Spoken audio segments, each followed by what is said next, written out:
And kasama talaga yun eh. Oo. Yun yung natural. Mm. Yun yung challenging na na ima-manage mo pa yung sarili mo na habang pumapadya ka. Nag-iisip ka pa, oo. nagsisequence ka pa ng sasabihin mo, ano? Siguro yung ibang nagkakatukat pa rin ako kasi may as in totally naghahang ka na eh. Parang minsan nawawala ka na hindi mo na alam yung kung ano yung kasunod. Doon sa mga sasabihin mo kasi ang daming distraction along the way na bigla kang binusinahan o ano. As in gulat yon. Mawawala ka ron sa topic paglaspag ka na ang hirap i-recall nun. Nung nasa moment ka ron nagkukwento ka, biglang mawawala. Diba yun yung mga experience eh.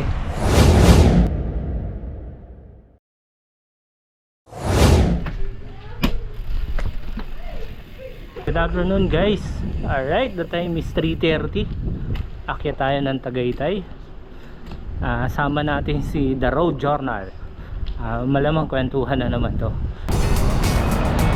Dito yung meet up namin ni Priscel sa Robinson Pala-Pala. Grabe yung hinga ko. Sobra.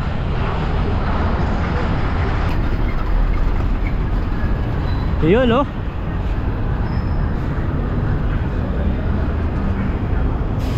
Buti na lang di ako nag-orange. Lilisanin na natin ang Dasma.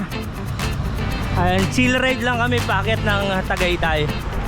And pinagbibigyan tayo ng panahon. All homes silang. Ganda no? Galing pa po ako sa shopping.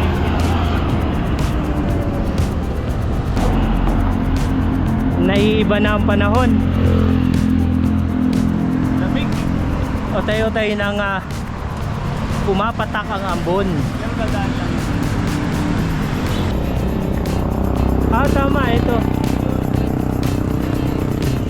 Makadaan ka na dito. Pagaling natin dyan. Ito talaga yung safe na daan. Kukunti yung sasakyan pa eh. The best eh.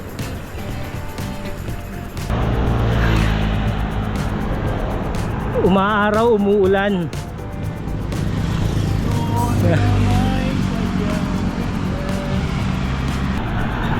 Hindi pa nangangamoy kape ah. Saan tayo doon kay ano? Gusto? Saan mo gusto? Gusto mo tikman kay Alexa? Oh, dito na lang. Oh, sige, sige. Tikman natin ang kape Amadeo. Pasok tayo. Ito na, may kape na. Yun. Dadamihin ko lang yung amoy ng kape. Ayan guys, dito tayo ngayon sa Cafe Amadeo. Ma'am, ano yung best seller nyo? Cafe latte. Yun na. Yun daw yung best seller. Ano sa'yo? Hindi, na-order na ako. Ayun. Okay. Cappuccino. Hot po or iced po? Hot. Parang ako. Joke lang. Pero ano yung dating in-order mo? Pahimbi.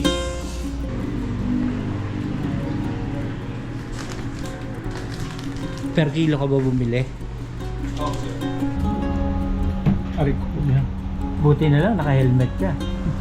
Ayun guys, 5:45 nandito kami sa Cafe Amadeo with The Road Journal.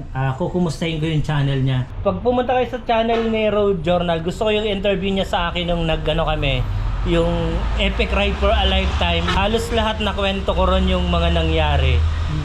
Dun sa channel niya mapapanood nyo yung kung gusto nyong malaman tungkol dun sa ride namin. And kukumustahin natin siya ngayon kung ano yung mga plano pa niya ron sa kanyang channel, kung ano yung gusto niyang mapalabas. Kasi mas gusto ko yung pag nagtanong siya ron sa isang kagaya ko content creator and yung mga gumagawa ng ride, mas detalyado niyang kumbaga na ano pa niya, nahalukay niya pa yung kung ano yung wala ron sa ride na itatanong niya ng maayos.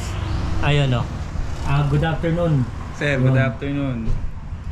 Anong mga plano natin dun sa channel ng Road Journal? Ano sir, sa ngayon pa-condition muna ng katawan. Kasi parang gusto ko yung mga ipipicture ko na nandun, hindi na yung mga usual na daily ride, random ride. Kumbaga yung ride na may purpose, may goal na puntahan, yung mga ganun. Tapos mga tao, syempre, makikilala natin kung pwede nating ma-feature doon. Mga simple interview. Tapos yung mga magandang kainan.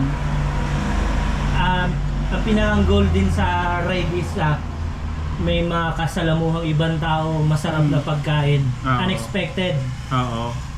na kung ano yung pwede mong kainin dun sa lugar, kung ano yung pagmamalaki ng local. Experience syempre, tsaka maranasan mo paano sila nabubuhay dun sa lugar nila. Kahit pa paano ma-experience mo, di ba? Ayun yung isa sa pinakamagandang may experience mo na napunta ka lang dun sa lugar. Yung pagkakataon na kung ano yung makikita mo along the way o na ginagawa ng mga local Oo. na kinabubuhay o kung paano nila gawin. Masarap na experience yun. Totoo. Tsaka makita mo kung ano yung mga lugar na pinagmamalaki nila doon, mga pwede mong i-visit or i-tour. Yung tinuturo din ng local kung saan yung mga tourist spot. Parang yung yung sa channel mo, yung mga, ako nga, madami akong hindi napupuntahan sa Cavite na napuntahan mo na pero dito na ako pinanganak, di ba? Para mga ganun, mga i-share mo yung mga pambihirang lugar na hindi usual pinupuntahan ng Actually, nung pumunta ako ng Cavite, akala ko walang falls dito. As in, parang lang po, kapatagan no? Meron. Dami pala. Sa pagiging road journal mo, ano yung pinaka experience o yung naranasan mo na para sa'yo is yung pinaka na good or bad? Sa bad, syempre nakakapagod. Pero ginusto natin yan. Pero puro good naman karamihan. Marami ka nakikilala, marami ka na-experience, marami ka nakakain. Natitikman mo yung mga local foods nila, ganyan. And bukod doon, ano pa yung sa ride mo, ano yung mga gusto mong mangyari? O parang minsan habang nagra-ride ka, nag-iisip ka Yung imagination mo lumalabas na nag-iisip ka, may may iniisip ka minsan suntok sa buwan tapos minsan parang nasa ko lang to dreams ko lang to pero nangyayari, di ba? Masarap tulad nung first time ko mag Nueva Ecija dati, maggabal doon kasi nakikita ko lang sa Google yun pag sinearch mo. Yung pag nandun ka na parang unbelievable yung yung experience na dati sa Google ko lang to sinesearch ngayon nasa harapan ko na. Babike sir, hindi ka naman makapagplano kung ano yung mga gagawin mo kasi nakapokus ka sa kung anong about to see, kung anong in-expect mong makita, totally hindi ka pwede magplano kasi nakaabang ka kung anong makikita mo sa dadaanan mo, di ba? Tapos pagka minsan magugulat ka na sa harapan mo na, mapawaw ka na lang. Tama si road journal, isa yun sa ako minsan pag yung long ride, di ba? Gumagawa ako sa sarili ko. Minsan nga sinusulat ko pa na pagka ganito na ito yung sasabihin ko pero pag actual na nandun ka na, mawawala lahat yun Hindi mo may execute lahat na parang ginawa mo, mawawala at may malaking iba na hindi kagaya nung pag gumagawa ka ng yung iba ng mayroong storyboard na pwedeng mangyari, pero pagka nagra-ride ka, maraming hindi mangyayari pero may mas maganda kang may experience along the way. Tsaka yun sa inyo, di ba, nakakapag-narrate na kayo. Ako kasi, sir, naninibago pa ako. Up to now, kahit mga 1 year na yung channel ko, nahihiya pa rin ako magsalita. Nahihiya ako mag-dub, ganyan. Siguro, pag na-overcome ko siguro yun sa darating na araw, yun, baka mas ma-umuokay yung content. Doon ako believe sa iba, hindi ako marunong mag-dub. On the spot ako kung ano yung nasa utak ko nung time na yun na nandun sa lugar, yun yung sinasabi ko. Kung yung experience mo on the spot, di ba? Oo. Kasi pagka yun yung iba, mas magaling mag-dub, mas na i-enhance pa nila yung lugar, parang nagiging Tsaka parang okay nga rin yung on the spot, inanarrate mo na sa camera, nakikita yung view, audio mo pumapasok. Tapos pagka nasa editing ka na, mag-overlay ka na lang ng panibagong dub, additional inputs, no? Maraming taong magaling sa ganun yun. Siguro yun na nga yung mga porte nung iba na magaling magsalita o talagang sa copyright sila. Tsaka parang mas okay nga yun, sabihin mo na doon kasi baka pag umuwi ka na, malimutan mo na yung dapat mo sabihin doon sa iba na yung moment mo. Oo, iba na. hanggang nando ka pa sa hype ng ng pagkakataon na yun. Sabihin mo na yung feeling, para nakaka-capture din yung feeling mo, yung excitement mo. Kaya mostly sa akin yung mga arkuhan na parang babasahin mo, welcome to, nandito na ako. Ginagawa kong joke na lang yun para matawa rin ako sa sarili ko, and nasasabi ko na ron sa vlog. Para sa akin yun pero kung para talaga sa audience, pwede mong i-mute o pero ini-open ko na rin kasi yun talaga yung nasa sarili ko, aliwin pa rin yung sarili ko. Tsaka nire-remind mo yung sarili mo ng feeling, no? Nung time na nandun ka.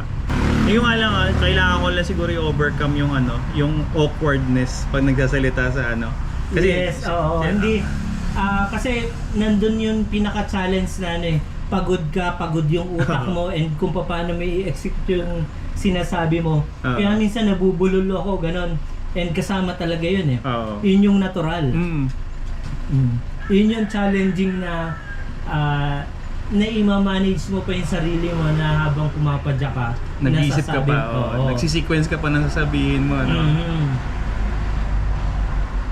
siguro yung ibang nagkakatukat pa rin ako kasi may as in totally naghahang ka na parang minsan nawawala ka na hindi mo na alam kung ano yung kasunod dun sa mga sasabihin mo kasi ang daming distraction along the way na bigla kang binusinahan o as in gulat yon.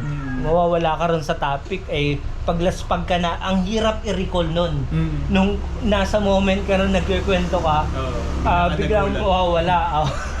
Diba yun yung mga experience Pero yung tinetrain ko rin yung sarili ko ulit dahil nagugulat pa ako ngayon Medyo nawala ako sa sa pagbabike ng mga ilang buwan Kaya pag may dumadaan sa gilid nagugulat ako Pero yun yung yun yung time na mas maraming pumapasok sa yung ideas pagka nakasakay ka sa bike. Kaya minsan nga daming ideas na na nai-excite ako na tumatawa na ako sa sarili ko. Oo nga na ito yung dapat. Tapos kailangan yun moment pala i-record mo kasi pag nawala yun kahit anong isip mo ron sa na yung magandang ideas hindi na talaga papasok Kung hindi nga lang lolobo yung baterya ng mga action cam, mas maganda habang the whole duration ng ride naka-on siya Tama. Para nare-record mo lahat, experience, yung kalsada, yung tao, yung basta lahat. Ayaw mong may ma-miss o kumbaga may na-miss ka man dun sa camera, meron kang i-review para kung ano talaga yung nangyari. Kasi yun sa akin yun naman talaga yung purpose, hindi nun para siguro plus na lang kung may mag-gain na magkagusto sa channel, manood, mag-subscribe. Pero sa akin, parang nung 2018 pa, nag-start pa ako mag-bike, nung ko pa planong mag-ganyan kasi nasa field nga kami, di ba, ng pag-document. Parang reward na lang sa akin na mapanood ko ulit yung mga pinaggagawa ko ng Kaso, recently lang kasi nabigyan ng chance na magkaroon ng channel, ng action cam.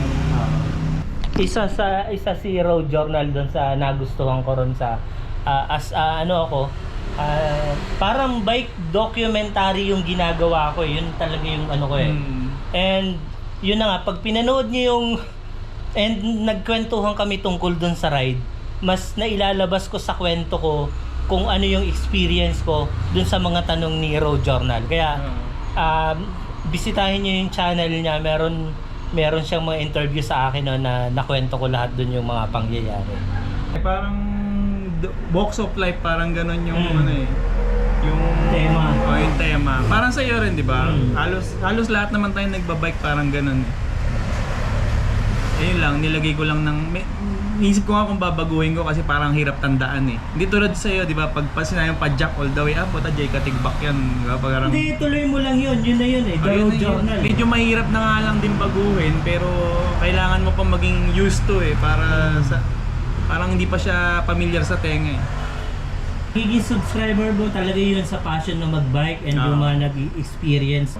Yun yung magiging full supporters doon sa channel. Nisip ko nga baka mamaya nako-confuse yung mga tao na nanonood. Ba't ang channel nito para sa pagbabike ba to o para sa pagkain? Kasama na rin yun sa pagbabike mo kasi yung magiging experience mo Isa yun sa highlights ng pagbabike mo yung makakain ka ng masarap. Di naman totally masasarap, yung may experience mo yung pagkain ng mga local. Destination food people. Tapos kailangan din nun, hindi ka pihikan sa ano, pagkain, kung ano yung meron sa mga lokal. Dapat sir. Pero bawa tulad ko ako, medyo pihikan na ako pagdating sa mga ano, dugo, hindi ako nakain ng dugo. Kasi iglesia ako, hindi ako bawal sa akin. Pero the rest kinakain ko yan. Yes. Baga walang pinipili, gulay, isda, karne. Wag lang talaga yun lang nag-iisa.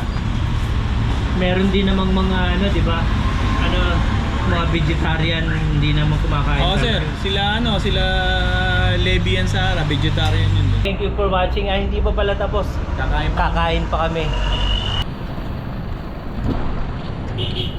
Tapos na kaming magkape.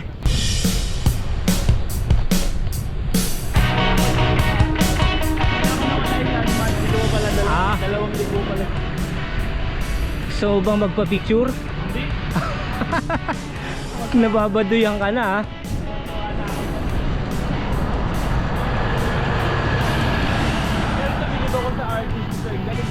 Oo. Mano-mano niya yan, hanggang taas niya tinira, di ba? Yung pagtatangin mo niya mga images na ano. Oo. Para mabuo.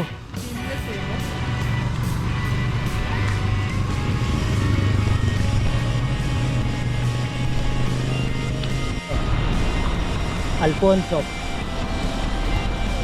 Ito yung isang tagusan na daan. Lapit na sa Tagaytay. Palatandaan, 7-Eleven. Kulets. Guys, ito ang mahogany sa gabi. Alright.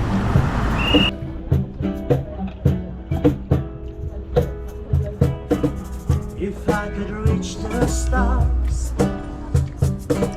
move on down on you, shining on the heart, so you could see that truth. Change the world.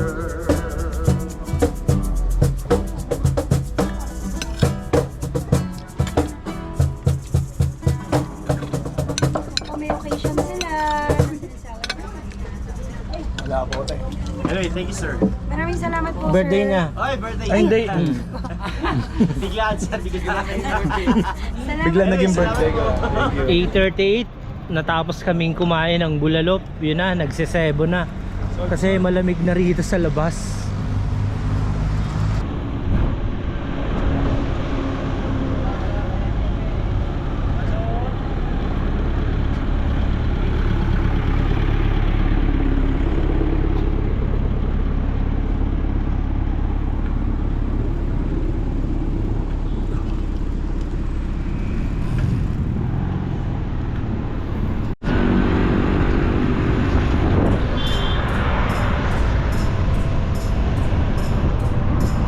O'clock. Welcome Rotonda.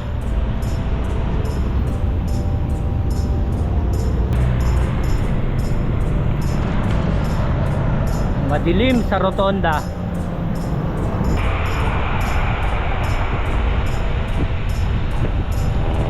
Nandito na tayo uli sa Pala-Pala. Dito na kami maghihiwalay ni Fritzel, The Road Journal. Alright. O, kabila na tayo. Nakago.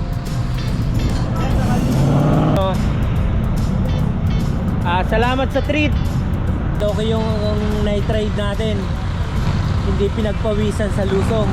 Nawiwili na sa night ride. Oo. And try din ng iba yung night ride, no? Basta maraming ilaw. Oo, kompleto sa ilaw. Tapos wear light neon colors. Para kitang kita, visible. Thank you for watching. And subscribe kayo kay The Road Journal para makita nyo rin yung ibang mga ride. Thank you. And Bye. interview niya.